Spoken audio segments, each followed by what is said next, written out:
Pertempuran Bani Israil melawan pasukan Jalut. Untuk yang sudah nonton dan subscribe video ini, admin doakan sehat selalu. Assalamualaikum warahmatullahi wabarakatuh. Di episode sebelumnya, kita sudah mendapatkan gambaran bagaimana Bani Israil akhirnya berhasil masuk ke kawasan Palestina di bawah kepemimpinan Yushak bin Nun, yaitu seorang murid Nabi Musa alaihi salam. Di bawah kepemimpinan Yushak, Bani Israil bisa hidup berdampingan bersama suku-suku yang ada di dalam kawasan Palestina itu. Sampai beratus-ratus tahun lamanya, mereka beranak pinak di Palestina yang kemudian terbagi menjadi 12 suku.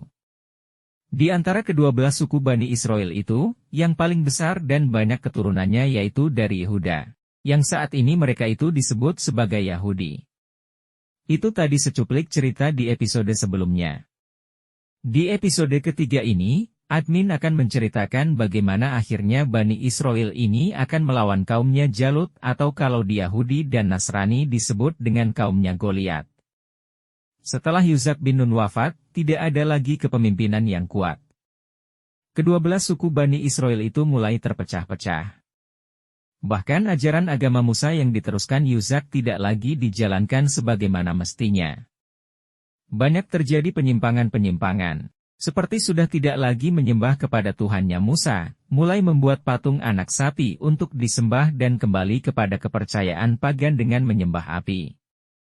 Sebenarnya setelah Yushak bin Nun wafat, Allah Subhanahu wa Ta'ala terus menurunkan para nabi sebagai penerus ajaran Musa. Namun para nabi itu kemudian dibunuh oleh Bani Israil.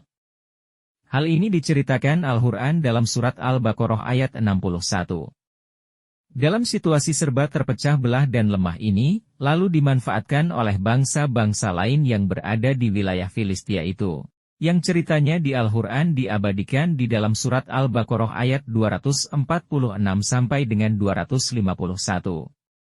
Berikut gambaran kisahnya, dikarenakan Yushak wafat, Bani Israil sudah tidak memiliki kepemimpinan tunggal lagi pada saat itu. Kemudian para pembesar atau tokoh mereka berembuk membicarakan untuk memilih seorang pemimpin dikarenakan akan ada serangan dari luar yaitu dari tentaranya Jalut. Di dalam surat Al-Baqarah ayat 247 diceritakan bahwa Bani Israil ini meminta saran dan pendapat kepada seorang yang mereka anggap sebagai nabi mereka untuk memilih siapa yang pantas untuk mereka jadikan pemimpin untuk memimpin menghadapi tentara Jalut. Lalu Nabi itu mengatakan bahwa Allah menyuruh mengangkat seorang di antara mereka yang bernama Talut sebagai pemimpin atau raja mereka. Namun karena sifat Bani Israil yang memang keras kepala dan suka membangkang terhadap para nabi, mereka menolak Talut untuk dijadikan pemimpin mereka sesuai dengan perintah Allah. Dikarenakan Talut ini bukan berasal dari golongan bangsawan yang memiliki harta kekayaan yang banyak, sedangkan mereka merasa derajat mereka lebih tinggi dikarenakan Talut hanya dari golongan petani saja. Padahal kata seseorang yang mereka anggap sebagai nabi itu, Allah telah menganugerahi Talut dengan ilmu yang luas dan tubuh yang mumpuni atau bisa dimaknai Talut ini mempunyai kecerdasan dan kemampuan politiknya melampaui para pemuka ke-12 suku tersebut untuk melawan Jalut. Dengan perdebatan ketat, akhirnya jadilah tokoh yang bernama Talut ini menjadi pemimpin mereka. Singkat cerita, dalam perjalanan menuju medan perang, ternyata banyak dari kaum Bani Israil ini yang mundur melarikan diri, hanya sebagian saja dari kalangan yang beriman yang masih mau ikut dalam menghadapi tentara Jalut.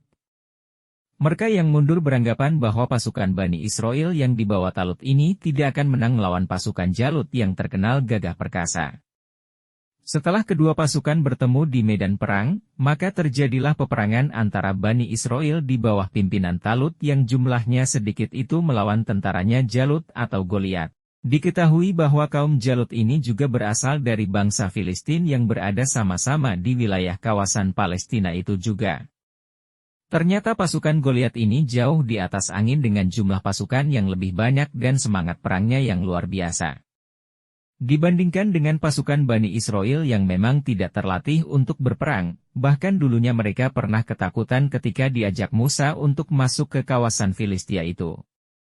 Namun, di bawah komando seorang Talut, yang terus memberikan semangat fisabilillah, semangat di jalan Allah untuk melawan tentara Jalut. Dikisahkan bahwa tentara Jalut ini memiliki watak yang buruk, mereka suka mengganggu, merampok dan sebagainya di kawasan Filistia atau Palestina itu. Dalam sela-sela perang tersebut ada budaya mereka ketika peperangan terlihat imbang, maka mereka akan bertempur dengan 1 lawan 1, di mana tiap kelompok harus menurunkan 1 wakil untuk berhadapan 1 lawan 1. Dari kaum Jalut, maka Jalut sendiri yang turun langsung untuk adu kekuatan. Jalut ini dengan sombong dan penuh percaya diri menantang siapa saja dari Bani Israel yang berani berhadapan langsung dengan dia. Maka dalam cerita tak ada satupun dari kalangan Bani Israel yang berani berhadapan langsung dengan si Jalut ini. Tidak diceritakan di dalam Al-Quran apakah Talut masih hidup ataukah sudah gugur dalam pertempuran, yang pasti ada seorang pemuda dari kalangan Bani Israel yang akhirnya berani tampil dalam menghadapi Jalut yang berbadan tinggi besar itu. Siapa pemuda itu?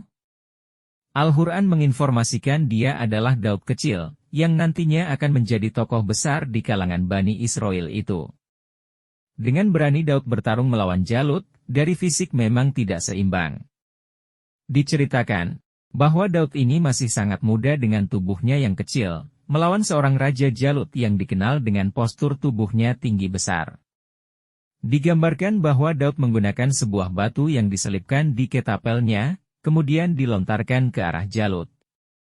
Dengan senjata itu akhirnya tumbanglah Jalut yang berbadan tinggi besar itu.